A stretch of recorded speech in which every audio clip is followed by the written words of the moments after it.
ನಮಸ್ಕಾರ, ನಾನು ಕಾವ್ಯಶ್ರೀ ಮಡಿವಾಳರ್, ಸಿ.ವಿ. ರಾಮನ್ ಪದವಿ ಪೂರ್ವ ವಿಜ್ಞಾನ ಹಾಗೂ ವಾಣಿಜ್ಯ ಮಹಾವಿದ್ಯಾಲಯದ ವಿದ್ಯಾರ್ಥಿನಿ.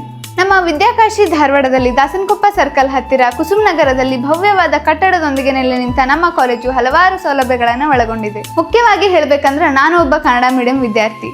ನನಗೂ ಭಯ ಇತ್ತು. 10th ಮುಗಿದ್ಮೇಲೆ ಸೈನ್ಸ್ ಏನೋ ಮಾಡ್ತೀನಿ, ಆದ್ರೆ ಅಲ್ಲಿ ಪೂರಾ ಇಂಗ್ಲೀಷ್ ಒಳಗಿರ್ತೈತಿ, ನನಗೆ ಹೆಂಗೆ ಅರ್ಥ ಆಗಬೇಕು ಅಂತಂದ. ಅದು ನಾನು ಯಾವಾಗ ಸಿ.ವಿ. ರಾಮನ್ ಕಾಲೇಜಿಗೆ ಅಡ್ಮಿಷನ್ ತೊಗೊಂಡೆ ಅಲ್ಲ, ಇಲ್ಲಿ ಕನ್ನಡ ಮತ್ತು ಇಂಗ್ಲೀಷ್ ಎರಡೂ ಸಬ್ಜೆಕ್ಟ್ನೊಳಗೆ ನಮ್ಗೆ ಅರ್ಥ ಮಾಡಿಸೋದ್ರಿಂದ ಭಾಳ ಈಸಿಯಾಗಿ ಎಲ್ಲ ಟಾಪಿಕನ್ನು ನಾವು ಅರ್ಥ ಮಾಡ್ಕೋತೀವಿ. ಯಾವ ಟೈಮ್ ಒಳಗೆ ಹೋಗಿ ಡೌಟ್ ಕೇಳಿದ್ರು ಕ್ವಿಕ್ಕಾಗಿ ರೆಸ್ಪಾನ್ಸ್ ಮಾಡುವಂಥ ಒಂದು ಶಿಕ್ಷಕ ವೃಂದವನ್ನು ನಾವು ಹೊಂದಿದ್ದೀವಿ ಅಂತ ಹೇಳ್ಕೊಳ್ಳೋಕ್ಕೆ ಹೆಮ್ಮೆ ಆಗ್ತದೆ. ನಾನು 10th ಮುಗಿಸಿದ್ಮೇಲೆ ಒಂದು ಕಡೆ ಹೋಗಿದ್ದೆ. ಅಲ್ಲಿ ನನಗೆ ನೀಟ್, CET, JEE ನೀವು ಸಪ್ರೇಟ್ ಅಮೌಂಟ್ ಕಟ್ಟಬೇಕಾಗ್ತೈತಿ ಅಂತ ಹೇಳಿದ್ರು. ಅವಾಗ ನನ್ನ ರಿಲೇಷನ್ ಒಬ್ರು ಸಜೆಸ್ಟ್ ಮಾಡಿದ್ರು, ನೀನು ಯಾಕೆ ಸಿ.ವಿ. ರಾಮನ್ ಕಾಲೇಜಿಗೆ ಹೋಗಿ ಕೇಳಬಾರ್ದು ಅಂತಂದು. ನಾನು ಅವಾಗ ಸಿ.ವಿ. ರಾಮನ್ ಕಾಲೇಜಿಗೆ ಬಂದೆ. ಇಲ್ಲಿ ನಮಗೇನು ಹೇಳಿದ್ರು ಅಂತಂದ್ರೆ, ನೀವು ಕಾಲೇಜ್ ಫೀ ಏನು ಕಟ್ತಿರಲ್ಲ ಅದ್ರೊಳಗನ ನಾವು ನಿಮಗೆ ಈ 3 ಕೋಚಿಂಗನ್ನು ಮುಗಿಸ್ಕೊಡ್ತೀವಿ ಅಂತ. ಸಿಲೆಬಸ್ಸು ಹೆಂಗೆ ಮುಗಿಸ್ತಾರಲ್ಲ ಅದೇ ರೀತಿ ಅದಕ್ಕೆ ಸಂಬಂಧಪಟ್ಟಂಥ ಕಾಂಪಿಟೇಟಿವ್ನು ಮುಗಿಸ್ಕೊತ ಬರ್ತಾರೆ. ವೀಕ್ಲಿನೂ ಟೆಸ್ಟ್ ಆಗ್ತಾವೆ, ಮಂತ್ಲಿನೂ ಮೋಕ್ ಟೆಸ್ಟ್ ಆಗ್ತಾವೆ.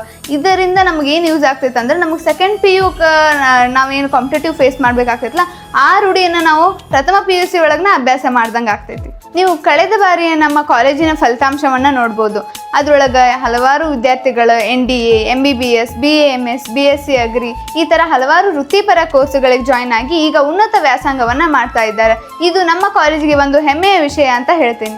ಸಿ.ವಿ. ರಾಮನ್ ಅವರ ಆವಿಷ್ಕಾರವನ್ನು ಆದರ್ಶವಾಗಿಟ್ಕೊಂಡಂತಹ ನಮ್ಮ ಕಾಲೇಜಿಗೆ ನೀವೇನಾದರೂ ಬಿಳಿಯ ಬೆಳಕಾಗಿ ಬಂದ್ರೆ ನಿಮ್ಮನ್ನು 7 ಬಣ್ಣಗಳಾಗಿ ಚದುರಿಸುವ ಪ್ರಯತ್ನದಲ್ಲಿ ಸದಾ ನಮ್ಮ ಕಾಲೇಜು ಸಿದ್ಧವಾಗಿರ್ತದ ಅಂತ ಹೇಳ್ತೀನಿ. ಮತ್ತೇಕೆ ತಡ, ನೀವೇನಾದರೂ ಸೈನ್ಸ್ ಮತ್ತು ಕಾಮರ್ಸ್ ಮಾಡಬೇಕು ಅನ್ನತಿದ್ರಿ ಅಂತಂದ್ರೆ ವಿದ್ಯಾಕಾಶಿ ಅಂತ ಹೆಸರಾದಂತಹ ನಮ್ಮ ಧಾರವಾಡದ ಸಿ.ವಿ. ರಾಮನ್ PU ಕಾಲೇಜಿಗೆ ಬರ್ರಿ, ನಿಮ್ಮ ಹೆಸರನ್ನು ದಾಖಲಿಸಿ.